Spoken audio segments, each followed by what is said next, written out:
오늘은 맥주 감사절로 오늘 말씀이 모든 것이 감사라는 설교 제목으로 은혜를 나눌 텐데요. 오늘 이 맥주 감사절이 주는 우리의 진정한 의미가 무엇이고 우리는 이 맥주 감사절을 통해서 무엇을 기념해야 할지, 무엇을 감사해야 할지 한번 같이 곰곰이 생각해 보고 참된 감사가 회복되어지는 우리 성도님 되시기를 주님의 이름으로 축복합니다. 지금 코로나19로 인해서요, 우리는 감사가 많이 사라졌습니다. 많이 답답하고 모든 것이 억눌려져서 또한 이제 코로나가 잠잠해지는 것 같아서 감사의 거리들이 생기는 이 시점에서 다시 변종 바이러스가 델타 바이러스가 다시 나타남으로 인해서 우리가 다시 한번 무엇인가 움츠려지는 것은 아닌가 그런 생각이 드는 상황 가운데 맞이하는 그런 맥주 감사 주일입니다. 우리 성도님들은 한번 맥주 감사 주일날을 맞이해서 이 자리에 오실 때 내가 감사할 것이 무엇인가를 한번 생각하고 오셨습니까? 아마 헌금도 준비하셨을 것이고 그 헌금을 준비하면서 하나님 앞에 어떤 것을 감사해야 되는지 감사의 제목들도 다 생각을 해보셨을 줄 믿습니다. 한번 제가 다 일일이 다 여쭤보지는 못하지만 무엇이 감사의 제목입니까? 물어보면 아마 대부분이 자녀가 건강한 것이 감사하고 부모님이 건강하게 그리고 우리의 아내와 남편이 건강하게 신앙생활 잘한 것이 감사합니다. 그리고 큰 돈을 벌진 못하지만 삶의 의미를 두면서 그 가치를 깨닫게 해주신 것에 감사합니다라고 고백해야지는 이 감사의 내용이 가장 많을 줄 압니다. 즉 범사에 감사하라는 이 말씀에 우리가 너무나도 젖어 있다 보니까 우리가 범사에 대한 생각을 그냥 일반적인 생각으로 여겨지고 그 안에서의 우리 삶 안에서의 감사의 열매들을 생각하지 못하고 넘어갈 때가 많다는 것입니다. 저는 그래서 한번 우리 성도님들께 맥주 감사절을 맞이해서 이렇게 여쭙고 싶습니다. 올 한 해 특별하게 하나님께서 주신 그 은혜, 감사의 제목이 무엇인지 생각해 보셨습니까? 이전과 다른 올 한 해 나에게 주신 이 특별함이 이 전반기 때에 무엇이 있었냐는 말씀입니다. 우리는 하나님께 감사의 내용을, 감사하다는 말씀을 드리는 것이 아무리 강조해도 지나침이 없다는 것을 너무나 잘 알고 있습니다. 범사에 감사라는 내용 때문에 우리는 그 내용의 깊이를 생각하지 못하고 그냥 모든 것이 감사하다고 내 삶 가운데 얼굴의 표정에서는 감사의 내용이 보여지지 않음에도 불구하고 가슴속에는 감사가 없고 정말 절망밖에 없고 분냄밖에 없는데 우리 한 주간 동안 다 각자의 삶에서 살다가 주일 예배당에 나왔을 때 인사할 때만 감사합니다 그렇게 이야기하고 있는 것은 아닌지. 데살로니가전서 5장 18절의 말씀을 우리는 너무나도 잘 압니다.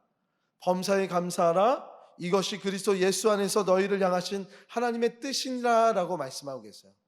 우리는 하나님의 뜻이기 때문에 무조건적인 감사를 해야 된다고 그렇게 배워왔어요. 이게 맞는 거예요. 감사의 내용을 하고 칭찬을 하면 물도 그 각도가 변하고 흐트러짐이 없고 가장 온전한 모습으로 나타나기 때문에 우리는 야채한테도 감사의 표현을 하고 있으면 야채가 더 신선해지고 우리도 칭찬하는 아이들이 감사를 많이 하는 친구들이 삶이 바뀌어진다는 얘기를 많이 합니다. 그러다 보니까 우리는 무조건적인 감사예요. 범사의 감사예요. 그런데 이 범사의 감사라는 단어가 무엇인지 혹시 아십니까? 이 범사의 감사라는 단어는 헬라어로 엠판티라는 단어입니다. 이 엠판티라는 단어는 모든 시간에 항상 모든 상황 가운데서 모든 것에 그리고 제가 제일 좋아하는 해석인데요. 어떤 형편에서든지 라는 단어로 번역이 됩니다. 즉 내가 생각할 때 감사한 일이 있고 내가 좋은 일이 있을 때만 감사한 것이 아니고요. 좋지 않은 일을 할 때라도 그곳에서 감사라는 말씀인데 어떤 상황 가운데서도 감사가 끊이지 않는 그런 삶을 살으라는 것입니다. 만약에 그런 삶을 사는 자들이 우리 주위에 있다 그러면 어떤 분이 될까요? 감사가 끊어지지 않고 감사의 모습 가운데 사는 자들은 감사의 열매가 반드시 맺혀지는 그러한 삶을 살아갈 것입니다. 그냥 감사를 좋은 일에만 감사하고 그냥 끝나는 것이 아니라 늘 싱글벙글 웃으면서 살아가는 그런 얘기가 아니라 화도 내지 말라는 그런 얘기가 아니고요. 우리는 감사할 수 없는 상황인데도 불구하고 그 가운데서 우리와 함께 하시는 하나님의 은혜로 말미암아 그 은혜 베푸시는 하나님께 감사라는 거예요. 감사의 대상과 감사의 이유가 분명히 그 범사의 감사라는 내용, 그 말씀에는 포함되어져 있다는 것입니다. 그냥 감사하지 않은데도 불구하고 감사합니다, 감사합니다, 감사합니다. 제가 최근에 미국에서 같이 공부한 목사님을 만났습니다. 같이 공부할 때 가족들도 같이 친하게 지냈기 때문에 이런저런 얘기를 했어요. 근데 저랑은 친하게 지냈고 우리 가족들이랑도 만났지만 그렇게 많은 교류는 있진 않고 서로 얼굴 정도 아는 그런 목사님이었습니다. 그래서 만났을 때 김 목사님 어떻게 잘 지내고 있냐고 저에게 물어보는 거예요. 그러니까 저는 거기서 목사님 덕분에 감사하게 잘 지내고 있습니다. 거기서 좀 제가 조금 더 나가면 기도해 줬는지 안 해줬는지 모르지만 목사님 기도 덕분에 우리 가정과 저는 아주 잘 지내고 있습니다. 교회도 너무 좋습니다. 그렇게 얘기를 해요. 근데 이 목사님이 이제 우리 아내를 갑자기 생각한 거예요. 우리 이쁜 사모님은 어떻게 잘 지내고 계시냐고. 제가 벌써 거기서 가식이구나를 깨달았습니다. 기억을 하실래나 이분이 우리 이쁜지 안 이쁜지, 진짜 이쁘다고 하는 것인지 그냥 나를 기분 좋으라고 하는 것인지. 그래서 저도 똑같이 얘기했습니다. 우리 이쁜 아내를 때문에 천국의 삶을 사는 것 같습니다. 천사와 사는 것 같다고. 근데 제 마음은 그렇지 않거든요. 우리는 들어갈 때 어떤 다툼을 해야 되는 상황인데도 불구하고 인사를 할 때 우리 아내 잘 지내고 있고 화목하게 지내고 있습니다. 모든 것이 감사합니다. 그러고 있지는 않으십니까? 범사에 감사라는 말씀은 그냥 덮어놓고 감사라는 것이 아니고요. 어려운 상황 가운데서 절망이 없는 그런 길만, 꽃길만 가는 것에 대한 감사가 되는 것이 아니라 힘겨운 중에도 절망 중에도 늘 기쁨 주시는 하나님, 나의 절망을 기쁨으로 바꿔주시고 나의 소망 없음에도 늘 소망 되시는 그 하나님이 그 자리에 함께 하신 것을 느끼기 때문에 우린 감사할 수 있다는 사실입니다. 아멘. 사실 맥추감사절은 이스라엘 백성들이 40년 광야 생활을 다 끝내놓고요, 이제 하나님께서 약속하신 하나님의 땅으로 들어가게 하신 후에 그곳에서 수고하고 씨를 뿌리고 밭을 개간하여 만들어진 첫 소산물을 하나님께 기쁨으로 드리는 절기예요. 첫 열매를 하나님께 드린 것이 맥주 감사절입니다. 그래서 이 수확, 첫 열매의 절기라고 해서 이 맥주절을 초실절이라고도 얘기합니다. 처음 거를 하나님께 드린다는 거예요. 그런데 가만히 생각해 보세요. 40년 동안 광야 생활을 했던 사람들, 유목 생활을 했습니다. 이곳저곳 떠돌아다녔고요. 하나님께서 이곳으로 가라 저곳으로 가라 불과 구름 기둥으로 계속 돌아가게 하신 것은 하나님의 은혜라고 했던 포커스가 뭐냐면 양들이 먹을 것이 풍족한 대로 이끌어 주셨다는 거야. 계절에 따라서 움직여진 것을 우리는 그 돌아다닌 광야 생활의 그 이동 통로를 보면서, 경로를 보면서 우리는 알 수가 있었어요. 그런데 유목 생활을 했던 이스라엘 백성들이 이제는 밭을 개간해야 됩니다. 전혀 새로운 일들을 해야 돼요. 이전까지 있었던 것과 전혀 다른 삶을 살아가야 되는 것입니다. 마치 우리가 코로나 이후에 모든 것이 변화해서 어떠한 삶을 살아가야 될까 불안해했던 것처럼, 그리고 다른 걸 개간하면서 이것이 잘 개간되어서 온전한 식물이 날까라는 불안감에 그 경작물을 다 개간했을 거라는 거예요. 어떻게 보면 그들은 보리를 어떻게 심는지, 밀을 어떻게 심는지 아무것도 몰랐을 것입니다. 그리고 이렇게 농사에 필요했던 많은 기구들을 또한 어떻게 해야 효율적으로 만들 수 있는지도 그들은 몰랐을 거예요. 그러다 보니까 우리가 예측되는 게 있죠. 이 첫 소사는 우리가 풍성하게 하셨다라고 얘기하지만 그렇게 좋은 결실은 아니었을 것 같아요. 물론 땅의 효력으로 잘 났겠지만 이것을 잘 개간해서 우리의 수고의 100%의 노력과 땀과 그 결실이 다 맺혀진 결실은 아니었을 거예요. 뭔가 어설펐기 때문에. 우리가 생각해 보시면 사회생활을 처음 했을 때 첫 봉급을 딱 받았을 때 어떠셨습니까?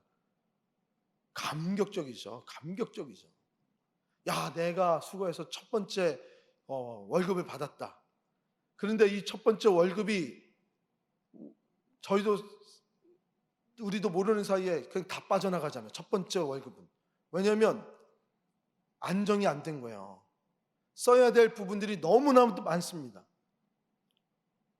우리 이스라엘 백성도요, 첫 번째 소산이었기 때문에 궁핍함 가운데 있었고요, 부족함 가운데 있었습니다. 그것도 보리였습니다.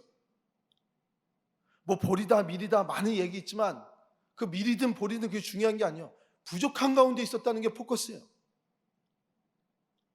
그럼에도 불구하고 하나님은 이 부족한 가운데 있었던 이스라엘 백성들에게 첫 소산의 열매를 바치는 맥주절을 지키라고 매기하고 있는 것입니다. 그러한 것을 받았을 때 이스라엘 백성들은 하나님이 내 거를 또 뺏어가는 것은 아닌가? 지금도 내가 풍족하지 않은데 내 첫 열매는 내가 먹어야 되는데 지금 써야 될 것이 너무나 많은데 나의 자녀들의 입이 너무나도 많고 내가 돌봐야 되는 그 부양가족들이 너무나도 많은데 이것을 왜 하나님한테 바치라 그러나? 그러면서 그들은 생각할 수 있어요. 내가 이렇게 노력했는데 이것이 은혜인가?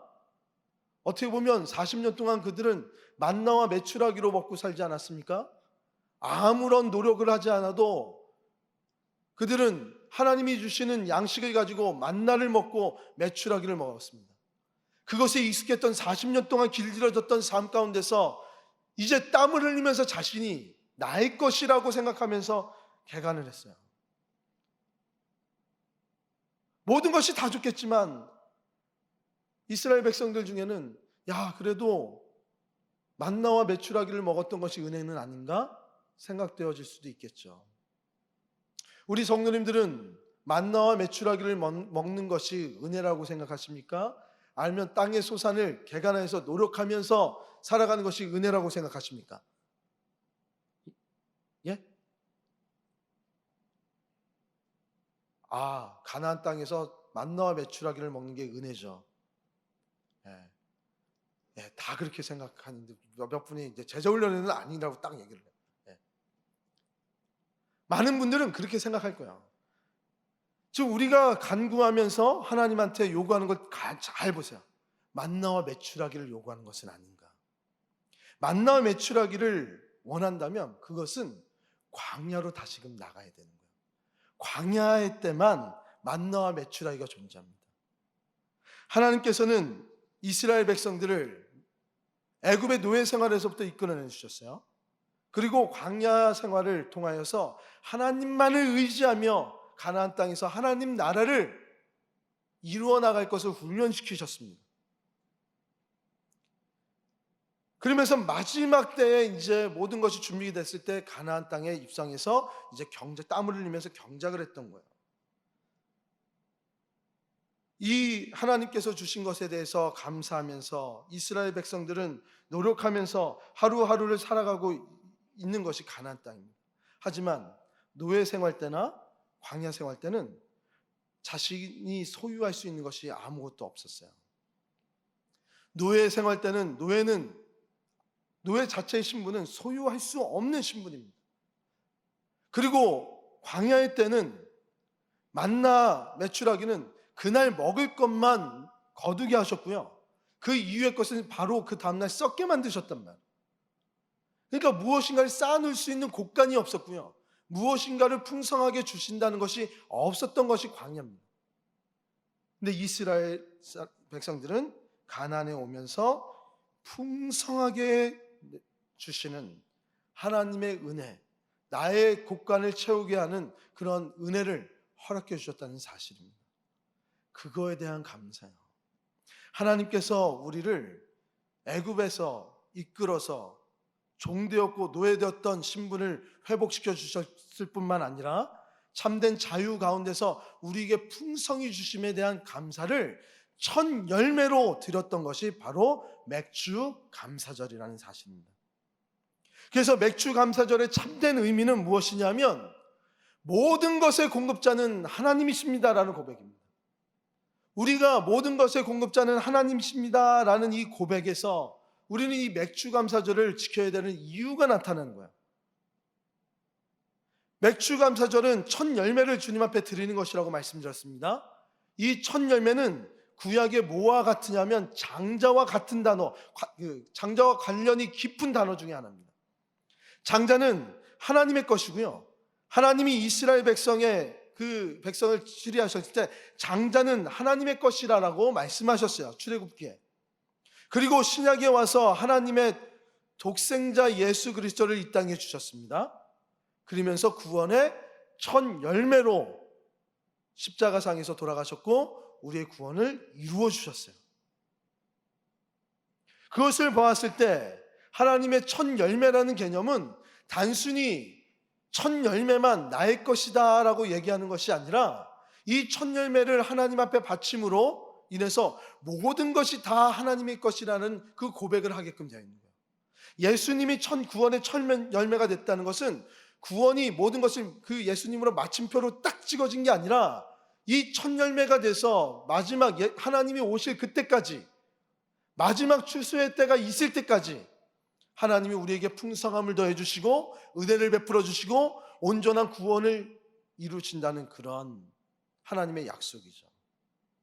우리가 맥주절을 통하여서 하나님 앞에 우리의 첫 열매를 드리는 것은 그럼 무엇입니까? 첫 열매 보리를 하나님 앞에 드리면서 마지막 추수의 때 우리의 모든 것이 다 추수가 되어서 풍족함이 있을 그때까지 하나님께서 우리에게 주신 모든 것들은 공급하시는 것은 하나님의 것이라는 고백과 함께 그 마지막 추수의 때까지 하나님께서 우리를 보호해 주시고 우리와 함께해 주시고 우리에게 풍성하게 모든 것을 다 공급해 주신다는 하나님에 대한 믿음의 고백이 바로 맥주 감사절의 진정한 의미라는 사실입니다. 그래서 첫 열매는 너무나도 중요한 거예요. 이 첫 열매는 11조와 같은 의미입니다. 11조 그러면 우리 10의 1조를 하나님 앞에 드린다라고 생각하잖아요. 아니요. 처음에는 첫 열매의 개념이 이 11조 안에 들어 있습니다. 우리가 10의 1조만 하는 것이 11조라고 생각하지만요. 아닌 게 우리의 모든 것이 다 하나님의 것이라는 고백이기 때문에 하나님을 향한 우리의 믿음의 분량, 우리의 고백의 분량대로 이 11조는 10의 1조가 될 수도 있고 2조가 될 수 있고 3조가 될 수 있고 8조도 될 수 있고 그렇게 되는 겁니다. 10의 10조가 될 수도 있는 거예요. 첫 열매를 우리가 11조로 드립니까? 첫 열매라는 것은 하나님 앞에 온전하게 그걸 다 바치는 거잖아요. 저도 그렇게 배웠기 때문에요. 제가 교육자로 옮겨질 때마다 항상 저는 11조를 다 드렸습니다. 첫 열매를 다 드렸습니다. 이 교회에서 첫 열매. 그리고 매달 받는 것에서 첫 열매로 저는 11조를 드리는데 항상 저도 목회자는 10의 1조만 하는 게 아니라고 저는 원로 목사님한테 배웠거든요. 지금도 저는 10의 1조 하지 않습니다. 10의 1조 했다가 혼났습니다. 담임 목사가 10의 1조 하면 어떻게 되냐. 그것은 믿음의 분량이에요. 하나님을 향한 우리의 신앙의 고백이라는 사실입니다. 어떤 고백일까요? 하나님께서 우리의 첫 열매를 드림으로 인해서 우리의 모든 것을 다 이끌어 주신다는, 그리고 나의 모든 재물이 다 주님의 것이고 주님의 통치 가운데 내가 있습니다라는 고백이에요. 11조를 해야 되냐 말아야 되냐, 그것은 고민하지 마세요. 하나님을 왕으로 섬기는 분들, 그리고 하나님의 나라를 이 땅에서 실현시키고자 원하시는 분들, 그 사명을 받으신 분들은 11조 생활을 하는 겁니다. 아무나 했어도 안 됩니다. 그래서 교회는 임직자를 세울 때 11조 생활을 제일 우선으로 봅니다. 왜냐하면요, 어떤 분들은 그렇죠. 교회에서 11조 생활 안 하면 장로도 안 시켜주고 권사도 안 시켜주고 집사도 안 시켜준다. 맞습니다. 그거는 맞는 얘기예요. 나쁘게 얘기할 게 아니에요. 왜냐하면 집사와 권사와 장로가 무엇입니까? 목사가 무엇입니까? 하나님한테 헌신하겠다고 작정한 분들 아닙니까? 이 교회를 세우겠다라고 헌신을 요구하는 그 직분이 바로 집사와 장로와 권사 아닙니까? 그 목사 아닙니까? 목사, 그 교육자들 중에 11조 생활을 안 한다 그러면 그게 온전한 목사 맞습니까?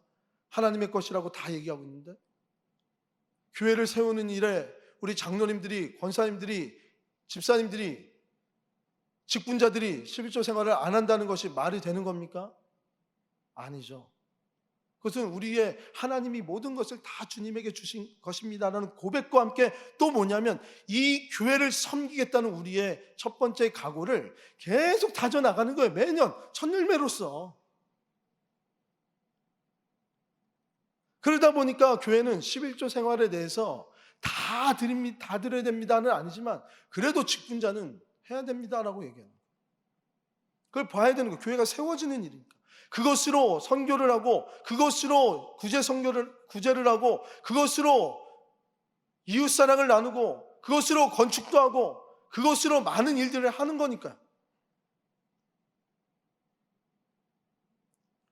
첫 열매와 11조는 같은 의미라 그랬습니다. 모든 것이 주님에게서 왔고 모든 것이 주님의 것입니다라는 우리의 신앙의 고백이라는 사실입니다. 이 신앙의 고백은 믿음의 분량대로 하는 거라고 말씀드렸어요. 신명기 8장 17절에서부터 18절의 말씀을 보니까 그러나 내가 마음에 이르기를 내 능력과 내 손의 힘으로 내가 이 재물을 얻었다 말할 것이니라. 내 하나님 여호와를 기억하라. 그가 내 재물을 얻을 능력을 주셨습니다 하면서 그 원초적인 그 능력과 힘을 주신 것이 하나님인 것을 신명기 말씀은 이야기하고 있어요.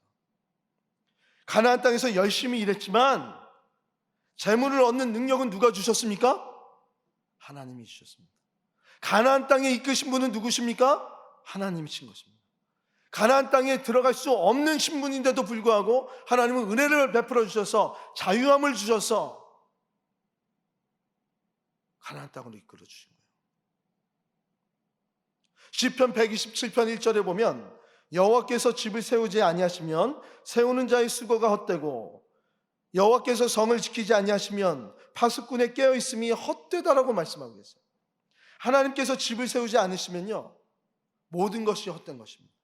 아무리 우리가 성을 지으려고 그러고 가정을 지으려고 그러고 집을 세우려고 그래도 우리의 노력과 수고는 다 헛되다는 거예요. 왜? 그곳에 하나님이 없으니까. 그 고백에는 하나님이 일하고 계시는 고백이 아니니까. 제가 최근에 한 청년부 형제와 식사를 같이 했습니다. 제가 너무 이뻐서 밥을 사주고 싶은 거예요. 우리 재정부에서 보고를 하시는 장로님이 결제를 이제 저랑 하시기 위해서 올라왔는데, 목사님, 청년부에 누가 헌금을 이렇게 했습니다. 첫 열매라고 하면서 이렇게 헌금을 했습니다. 딱 보니까 부모님의 신앙교육이 들어갔구나. 그리고 얘기를 또 들었습니다.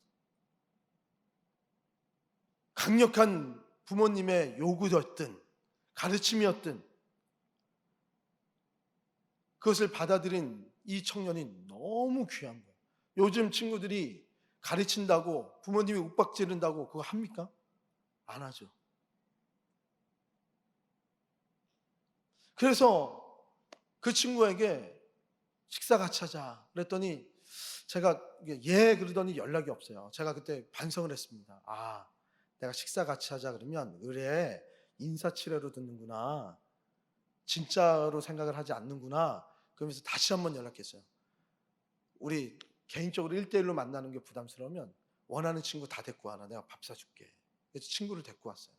그래서 같이 식사를 하면서 너무 고맙다고, 이 의미가 얼마나 귀한 것인지를 얘기해 주고 싶었고, 본인에게 얼마나 큰 것인지를 얘기해 주고 싶었고, 본인의 신앙 고백뿐만 아니라 담임 목사를 위로해 준 행위였다는 것을, 그 고백이었다는 것을 얘기해 주고 싶었어요. 그래서 얘기를 했습니다. 지금도 저는 그 친구에 대해서 기도를 하고 있어요. 기대가 돼요. 왜냐하면 첫 열매를 거둔다는 것, 첫 열매를 주님 앞에 드린다는 것은, 이 고백은 오늘 이 시편 127편의 말씀에 보듯이 하나님이 일하시게끔 만드는 거예요. 우리가 만드는 거 아니에요. 하나님은 지금도 일하고 계세요. 하나님의 역사를 지금도 우리랑 상관없이 하나님이 일하고 계신단 말이에요. 그런데 우리가 하나님이 갑자기 일하는 것처럼 보이는 이유는 우리가 하나님의 영역 안으로 들어오는 신앙의 고백인 거예요. 그 나라 백성으로 살겠다라고 그 나라로 들어온 거예요. 그러다 보니까 하나님이 역사하시고 그곳에서 풍성함을 허락해 주시고 마지막 그 약속 때까지, 추수할 때까지 하나님께서 모든 것을 다 책임지겠다고 얘기하신 것입니다. 앞으로의 수확을 확실하게 해주시고 풍성하게 하실 것이라는 그 믿음의 고백이 바로 이 맥주감사절의 첫 열매의 고백이라는 사실입니다. 그리고 우리가 11조를 매달 드리는 우리의 신앙의 고백이라는 거예요. 이스라엘 백성들이 40년 광야 생활에서 첫 열매를 드린다는 거 어려웠습니다. 쉽지 않았습니다. 그냥 맥주감사절 지키라 그랬으니까, 구원시켜 주셨으니까 다 바쳤지, 단순히 그렇게 생각할 수 있는 문제가 아니에요. 얼마나 필요한 게 많았겠습니까? 돈 들어갈 일이 얼마나 많았겠고, 이 물건으로 밥도 먹어야 되고, 팔아서 물건도 사야 되고, 가구도 사야 되고, 정착도 해야 되고, 해야 될 일이 얼마나 많았겠습니까? 그럼에도 불구하고 그들은 부족함을 느끼고 어려움을 느낄 때 하나님을 찾은 것입니다. 하나님이 우리의 쓸 것을 다 채우겠다는 그 각오로 나간 거예요. 빌립보서 4장 19절에 이러한 고백이 있습니다. 나의 하나님이 그리스도 예수 안에서 영광 가운데 그 풍성한 대로 너의 모든 쓸 것을 채우시리라. 아멘. 우리의 모든 것을 채워주신다는 거예요. 우리를 돌보시고 풍성하게 해주신다는 거예요. 그거의 고백이 첫 열매예요. 이제 말씀을 맺겠습니다. 저는 오늘 맥주감사절을 통해서 첫 열매에 대해서 말씀을 드렸어요. 그래서 고민을 많이 했습니다. 오늘 이 말씀을 같이 나눠야 되나, 비전을 공유해야 되나 말아야 되나, 언제 비전을 공유해야 되나 우리 교회에. 근데 그래, 맥주감사절 때 하자, 각오가 섰습니다. 우리 교회가 이제 2023년 2월 비전센터를 완공을 목표로 지금 일을 진행시키고 있습니다. 우리 비전센터는 공사 비용이 최소 250억이 듭니다. 5층 건물로 이제 뭐 설계가 나와야 되겠지만, 우리가 질 수 있는 것은 4,000평의 그 건물 공간을 우리가 그 주차장 위로 올릴 수가 있어요. 그것을 양재동에 있는 시카라고, SICA라고 국제학교가 들어와서 뱅뱅 그 회장님의 첫째 아들 그 며느님이 거기서 운영을 하는 건데, 그 학교가 들어오기로 지금 얘기를 하고 있습니다. 얘기를 하고 있는데 왜 얘기를 하냐? 말씀을 다 대고 말을 해야 되는 게 담임 목사로서 안전한 것 같았어요. 그런데 우리 성도님들과 함께 기도할 일을 내가 뺏는 것은 아닐까? 그런 많은 고민을 했습니다. 이 일이 굉장히 오랫동안 이루어져 나갔었어요. 학교들도 많이 있었습니다. 다른 곳들도 많이 왔었습니다. 한 번 말씀을 드리지 않다가 맥주감사절에 이렇게 말씀드리는 것은, 이제 우리 비전센터의 첫 열매를 기도로 드리자. 우리 성도님들께 저 건축헌금 내라는 소리 절대 안 합니다. 앞으로 제가 어떻게 하는지 이제 더 우리 운영위원회와 장로님들과 이제 상의를 해야 되겠지만, 저는 헌금을 줄이고 싶은 사람이에요. 구제연금, 선교연금을 다 없애고 싶습니다. 구제 안 할 거냐? 해요. 선교 안 할 거냐? 해요. 11조를 할 겁니다. 11조를 강조하는 목사예요, 저는. 11조 생활이 교회를 세운다고 생각하는 목사예요. 신학교에서 공부를 하면서 11조의 은혜가 이렇게 큰 거구나를 깨달은 목사입니다. 그래서 11조를 가지고 선교하고 11조를 가지고 건축하고 11조를 가지고 구제하고 11조를 가지고 저는 모든 교회 사역들을 해나가고 싶습니다. 왜? 11조는 교회를 세우고 하나님 나라를 영화롭게 하는 데 쓰여져야 되는 거예요. 구제하며 선교하는 데 쓰여져야 되는 거예요. 그래서 저는 건축헌금 하자는 소리 안 할 거예요. 온전한 11조를 드리십시다. 온전한 11조를 통해서 하나님 기쁘시게 하고, 하나님 기쁘시게 하면 하나님이 역사하실 거라고 저는 믿는 사람이에요. 이 일이 안 되더라도 우리가 절망하지 말고 오늘 맥주 감사절의 그 의미답게 하나님 앞에 감사를 드리면서 우리의 출수의 때를 기대하면서 이러한 학교들도 계속 오려고 하는데 우리 비전센터를 위해서 지금 우리 계속 기도한다 그러면 놀라운 역사를 이렇게 세우겠구나. 교회와 학교와 가정이 하나가 되어서 함께 꿈꾸고 함께 일어나 우리 다음 세대들 일으켜 세울 하나님의 기쁨이 되는 교회로 만들어야 되는데 우리가 기도해야 되겠구나. 그 비전을 같이 공유하는 것입니다. 부담감도 있어요. 지금 많은 면에서 협의가 이루어지고 있습니다.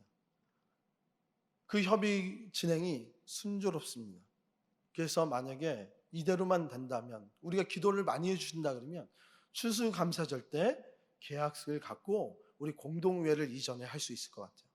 그래서 맥주감사절에 우리의 기도의 첫 열매로 주님 앞에 드렸을 때, 추수감사절 때 우리의 거둬들인 이 열매를 가지고 온 교회가 다 감사합니다. 이건 기적 아닙니까? 정말 우리 교회를 다시금 사용하여 주시고 우리 교회를 통하여서 하나님의 일을 해주심에 감사를 드립니다. 올 한 해 감사를 드립니다. 감사의 거리가 풍성하겠다 생각해서 오늘 맥주감사절 때 이 비전을 같이 나눠드립니다. 우리의 첫 열매는 우리의 정신에서부터 시작합니다. 우리의 신앙의 고백에서부터 시작합니다. 모든 것이 다 하나님의 것이라는 고백, 그리고 하나님께서 우리를 다 책임져 주신다는 그 고백에서부터 우리의 첫 열매의 시작은, 11조의 시작은 우리 교회가 이 맥주감사절을 통해서, 이제 나중에 분명히 말씀드리겠지만 시간이 안 돼서 이 맥주감사절의 의미를, 이 첫 열매를 통해서요, 이 교회가 탄생됐다 그러면 믿으시겠습니까? 그래서 첫 열매와 11조로 교회가 세워지는 거예요. 굉장히 복음적이고요, 성경적인 것입니다. 이 말씀.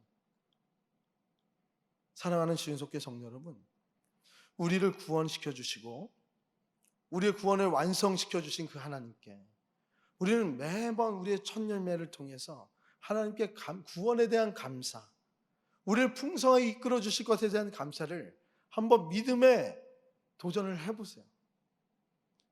그러면 하나님께서 우리의 모든 삶을 풍성하게 이끌어 주실 줄 믿습니다. 우리 제자반이